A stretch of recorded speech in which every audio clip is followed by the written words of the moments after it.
Hello, I'm Angus Hines here at the Bureau of Meteorology. We've got another weather video for you today, touching on a couple of things. Firstly, we'll look at all that rain that fell overnight last night and through this morning, mostly around Victoria.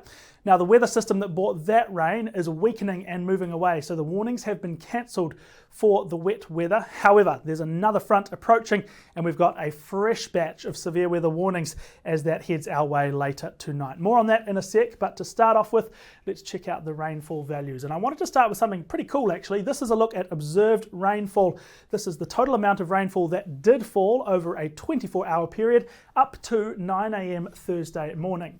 Through central Victoria, we can see this dark blue contour, which is 50 millimetres plus, and there were many stations up in the mountains in here that reported over 100 millimetres.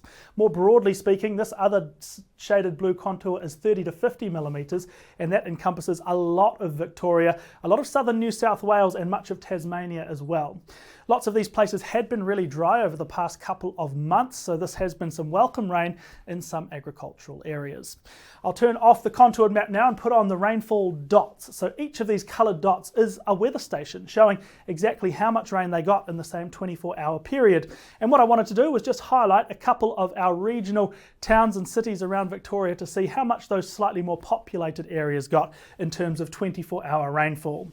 So it was just 11 millimetres through Melbourne City, but Ballarat had 46, Bendigo 39 millimetres for you, Echuca had 44, 55 in Shepparton and 35 in Wangaratta. Some of these places, that's about a month's worth of rain, really solid falls last night and through this morning. The rain has since eased out of pretty much all of these areas. Obviously, I can't put every town and city on the map, but if you would like to see the latest weather observations from near your place, head to bom.gov.au. Alright, that is enough about today's rainfall. Let's now take a look at what is to come. We're back out to the full map. This is the leading front, which is now moving eastwards out over the water. There's another front hot on the heels, another cold front up from the southwest towards southeastern Australia for Thursday night. This is 11 p.m. on Thursday. While there is another band of rain with this next front, it's not going to bring anywhere near as much rain as what we had overnight last night. In fact, rain's not even the main worry with this next weather feature. We're going to drop off the rain entirely because it's the wind which is causing a little bit of concern. The southwesterlies are really going to roar across the map from late Thursday night into Friday. Really windy night ahead for South Australia, Victoria, Tasmania and southern New South Wales.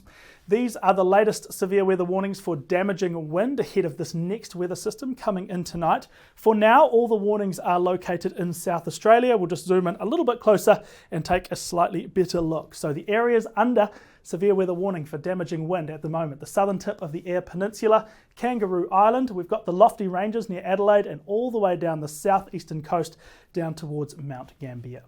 Now, if you are in the yellow area or indeed anywhere else around the country and you want to stay up to date with the latest in terms of the warnings and the weather, you know where to go. I don't have to put it on the map, but I will here. bom.gov.au and the BOM weather app are your go-to sources. That is it from me for today. We will catch you again next time.